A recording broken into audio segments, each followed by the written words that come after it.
Hello, guys, and welcome back to the pod. I know I took a little bit of a break last week because I was just doing some auditing on what I needed to do. But you know what? I'm not even just going to explain myself anymore whenever I miss a week because it just is what it is. So, getting into it, this week's episode, I want to talk about.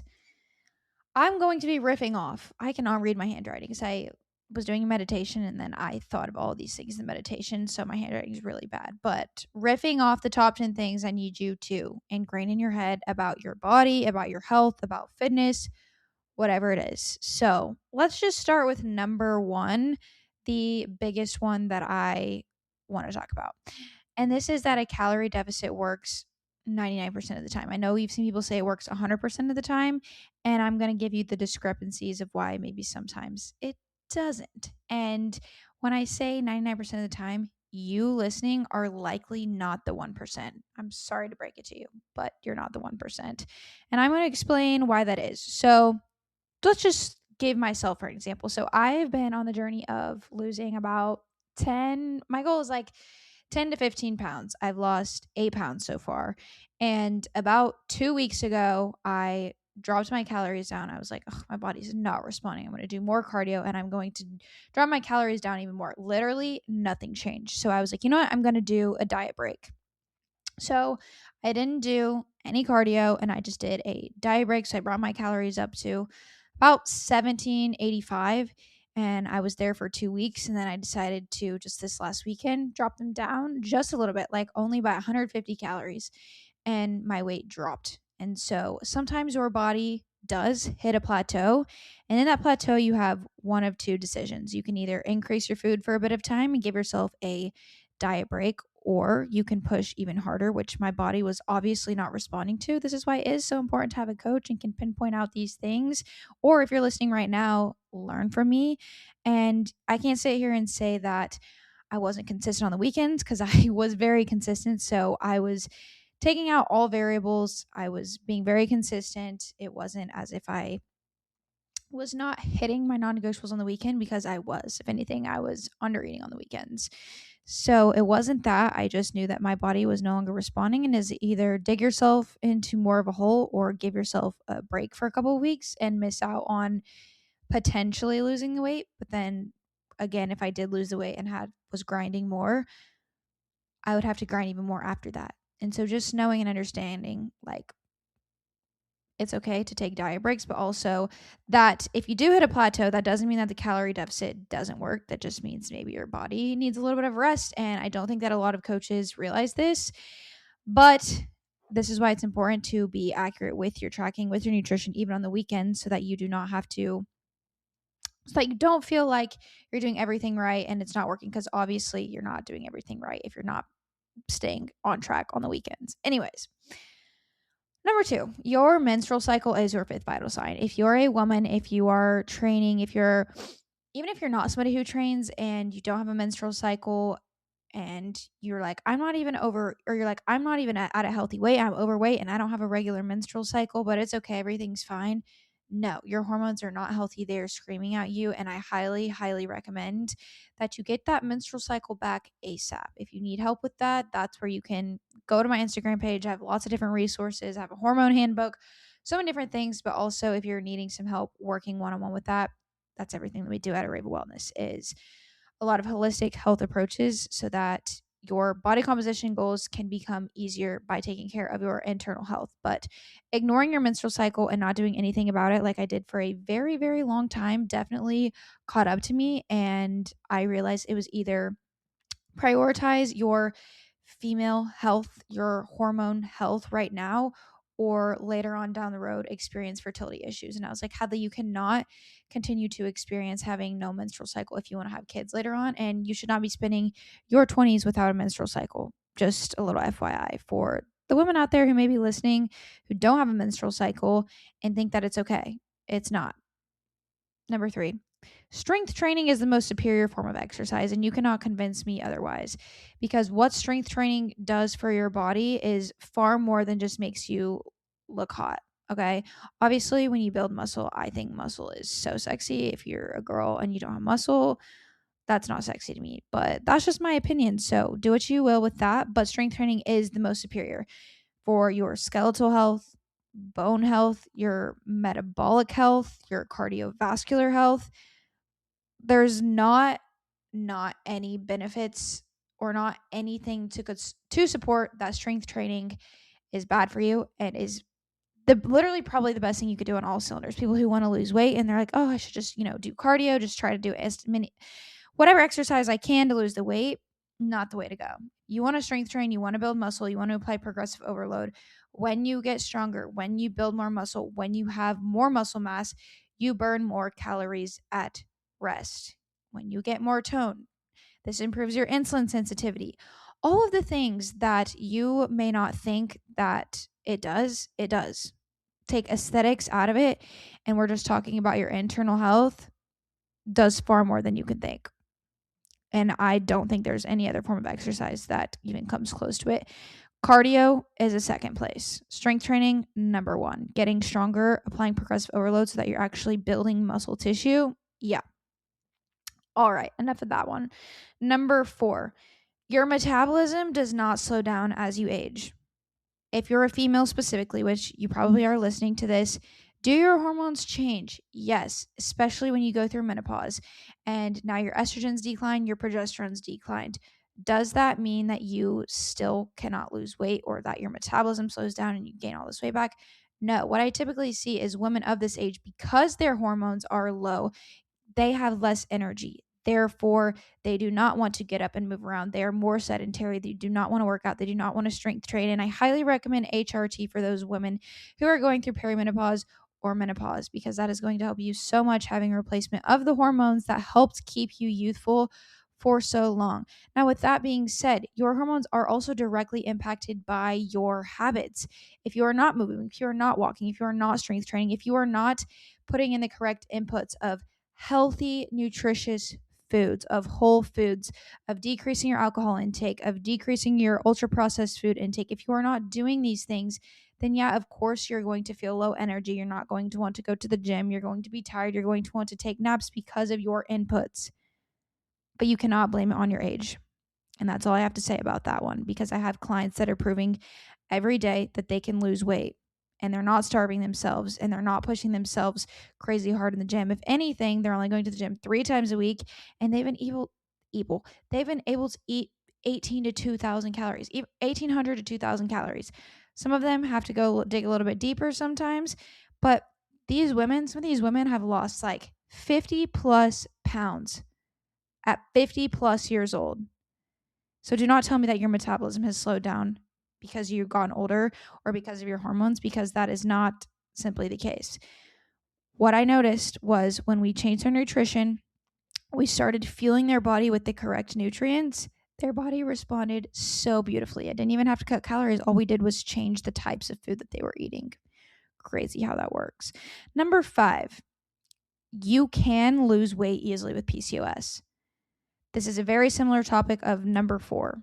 Just because you're at a certain age, you have a certain diagnosis, does not mean that you can't lose weight.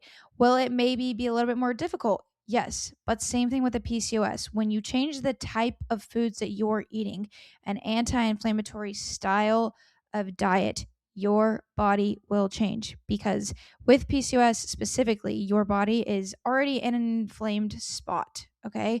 But when you're incorporating in anti-inflammatory foods, when you're taking out gluten, when you're taking out dairy, ultra processed foods, and sugar, and really focusing on your blood sugar control, when you're moving, when you're strength training, when you're doing all of these things, when you're not binging every weekend, your body does lose weight. When you stop drinking pop, when you stop going out to eat McDonald's 3 times a week, your body will change. Your inputs change, your body changes, guaranteed. Number 6, pooping twice a week is not normal. Whoever, the girls online, the women online who try to normalize, oh, my tummy always hurts, like always have digestive issues, etc. That's not normal. That's just become normalized in our culture because, well, quite frankly, so many girls deal with it, but it is not the norm. You should be going poop every single day. And if you're not going poop every single day, what happens? I'll just give you a little quick biology lesson, what happens is when you're not going poop every day, you're not excreting excess hormones. When you're not excreting excess hormones, these recirculate in your bloodstream. This gives you the PMS, the weight gain, all of the things that you think are hormone related actually tie back to your gut because you're not going poop and you're not excreting every day. Point blank, period. Next thing. Okay, I really need to stop talking like that because I'm trying to sound more sophisticated, but sometimes it's just fun to say. So just disregard that I said that. Number 7, you're an adult. Stop using the excuse being picky to not eat healthy. You know how many women that I talk to that are like, I want to lose weight so bad. Like, I want to start eating healthier, but I'm just so picky and I get so tired of the meals. First off, if you want to change your lifestyle, that comes with like, you're not going to be eating the dino nuggets and macaroni anymore. I'm sorry. Like, you're an adult now, and adults eat healthy, and we don't eat chicken nuggets and macaroni and cheese. Like, it's just immature at this point. We're old enough to make decisions for ourselves, and we're old enough to branch out and try new foods and make ourselves try new healthy foods, because at the end of the day, you want to change your body, you want to change your internal health, you want to be able to go poop more than 2 times a week. This comes with changing your diet. This comes with making your microbiome more diverse. And you're going to have to try more foods, and you're going to have to like them. I really am sorry, but like, I am so tired of seeing women make this excuse. Like, you're not. I was the most pickiest person as a kid, and it wasn't until I started eating healthy that I was like, oh my gosh, this food is actually so amazing. Get out of your comfort zone, please. Thank you. Love you. Now grow up. Number 8, you don't get to have balance if you have 50 plus pounds to lose. If you got 50 pounds to lose or more, you've been living a balanced lifestyle for so long that your body could use the opposite of balance. Your body could use a lock-in. It could use, okay, throw all this junk away. Let me go all in on myself and see what I can accomplish. One thing that I always resort back to is like, you may not want to be the most successful person. That's okay. But like, everything that I do, I want to be successful and I want to win. If you think about the most successful athletes, I don't know, the first person that came to my mind was LeBron James. Don't know why, but if you want to be like, he's probably one of the best basketball players ever, Michael Jordan, whatever. Do you think that these people had balance? Do you think that they were like, oh, I don't want to train for 3 days, I need a break? No, they were the best of the best because they did not practice balance. Let me reiterate that. The best of the best at whatever they do not have balance. They are obsessed. They have obsession. And if you have a goal that's bigger than you, that you want to lose 50 pounds, you want to change your body, whatever it is, I'm going to need you to lock in. I'm going to need you to stop with the like, oh, but I just want to have a healthy, balanced lifestyle. Okay, well, throw your balance word, throw it away, and I don't want to see it again until you've lost the 50 pounds, until you've proven to yourself that you can do the hard thing, and then we can incorporate balance back in. But I think that every single person needs to go through a period of not having balance in their life. For example, going back to my bodybuilding prep, that was the most unbalanced thing I have ever done in my life. I didn't eat out for 16 weeks straight. My schedule looked like wake up, do cardio for an hour, get ready, go to work, go to the gym after work, come home, eat, go to bed, repeat every single day. I didn't have a social life. I didn't have all these things because I only had one goal in my mind, and that was to compete, and that was to bring my very best to the stage. And maybe you're not like that. Maybe you don't care as much to get to X goal as quickly and as efficiently as possible. And that's fine. You can spend 2-3 years trying to lose that weight, or you can lock in for a year, lose the weight, then learn how to fit balance into your life again. All this to say is like, I have not met a single person who has practiced quote unquote balance and has had a life that they love. There is phases where you go through, where maybe you are less quote unquote structured and you do have a little bit more balance, and that's okay. But like, I think that every single person, no matter what your goal is, where you are in your life, you need a period in your life where balance is not a thing. Just like when I was growing my coaching business for probably a year straight, my day looked like wake up, market myself, learn, take certifications, courses, all of these things to make me a better coach, to make me a better leader, to invest in the skills that I needed to be able to grow my business to be very successful, six figures that it is today. And without that period of grind, and like I probably didn't visit Brock sometimes for 1 to 2 months at a time, and we lived an hour away from each other. Could I have easily gone down there? Yes, I could have, but I was so locked in, so focused on when the weekend comes. I'm sorry, I'm not here to have fun. I'm here to work. I'm here to grind because this is the life that I want to build for myself. And I really do think that every single person needs to go through a period in their life where balance is just not on the table. And that's all I have to say about that one. Number 9, your supplements aren't doing anything if you aren't. I am so tired of the TikTok culture, even just the things I see on Facebook, like the MLM. If you are not changing your life, the supplements that you are taking aren't going to do anything. They're not going to do anything. They're not going to replace the terrible habits that you have of you binge drinking every weekend or you not eating a piece of fruit or vegetable ever. It's not going to replace any of that. You're like, oh, the greens are replacing my veggies. No. Or like, oh, this vitamin is going to help with this. It's going to help me lose the weight, yada, yada, yada. If you removed the supplements, if you took out all of these things, would you still have these habits in place? No, I don't think that people are understanding that if you want to reach a certain physique goal, it's going to come with changing your lifestyle. And a lot of people think oh, I'm just going to lose the weight and then it's going to be great. Then I can go back and enjoy. Do you not realize that the thing that's going to get you there is the same thing that's going to keep you there? You're going to have the same habits, the same eating patterns, the same exercising patterns for the rest of your life if you want to maintain your results. So many people come in and they just want a quick fix. Oh, I want to lose the weight, get it off, bye, go back to my normal ways. Well, this is a really sad story for you, but you're going to go back to your old physique and your old health if you go back to your old ways. Number 10, last one. I'm so tired of seeing this. High protein this and high protein that. And let me get this, bro. I'm so tired of hearing the protein. I could literally poke my eyes out. The reason why you're bloated and your gut feels like crap is because you think that eating high protein and high fiber and low carb and you think all these things are healthy. Do you not realize that these things are marketed to make it seem like they're healthy so that you will buy them?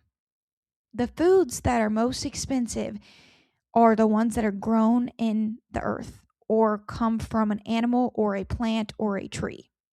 Do you realize they are the most expensive for a reason? Because they are not hyper palatable. You're not just going to keep snacking and snacking and snacking on these foods. They're going to make you full. Whereas these other foods that are hyper palatable, and this is going off track of the high protein thing, but the foods that are hyper palatable are to make you come back, to make you want more, to eat more, to buy more, to get you sick so that you go to the doctor. And this is a whole nother topic that I could talk about in a whole other podcast on its own. Oh my gosh, I'm about to sneeze. Maybe not. I was. My instincts were right. But the high protein craze is great. Everyone's like, oh, it's just I got my protein shake. I'm good. It's convenient. It's ready to go. I gotta tell you that you trying to find the most quickest, most convenient way when you're trying to be healthy is just not going to get you anywhere. You're like, oh, I just want this quick fix. I want to lose this weight really quick. Boop. Well, sorry, that's going to bite you in the butt. And then same thing with you trying to eat all of these quick, high protein, healthy snacks. Throw this together and it's really quick and easy. Yeah, quick, easy things are never better. Think about anything you've ever done that's quick and easy. Has it benefited your life, impacted your life? I can think of so many things that have taken so much time and that have been hard, and those have been the most, what am I trying to say? Why can I not talk? That has paid off. And that's where I've seen the most success is when things are a little bit more difficult. They're not simple, but you got to work hard on it. You got to work longer on it. And people get so overwhelmed with meal prepping. And let me just tell you that meal prepping for a whole week can take 2 hours. That's it. If you prep on Sunday for an hour and if you prep on Wednesday, because I like to prep 2 times a week now because leftovers, I've learned histamines, that's a whole nother topic. But when you have a bunch of food sitting in the fridge and you eat it for a week on end, it builds up histamine over time, and that can cause issues if you're already somebody that's a little bit intolerant to histamine. Now, we're not going to talk about that, but prepping 2 times a week, it should not take you longer than an hour to cut up vegetables, cut up potatoes, put your rice in a rice cooker, put your stuff in a slow cooker, your protein in a slow cooker, or ground up your beef. That should take an hour. No longer than an hour. If you do that twice a week, that's 2 hours. And people like to think, oh my gosh, it's so overwhelming. Like, it's just too much work. It's really not. Is it more work and more overwhelmed for you to feel like crap every day of your life, or to spend 2 hours off of your phone, off of your butt, meal prepping to make the rest of your week successful so that you can feel good, so that you can have energy? You tell me. All right, I gave you guys all the 10 things that I need you to ingrain in your head. If you're somebody that's on a fitness journey, a fat loss journey, whatever it is, I need you to play this in your eardrums every day, because these are the things that you need to hear, and these are the things that are going to get you to go far. All right. Hope you guys enjoyed this episode. I'll see you in the next one. Love ya. Bye.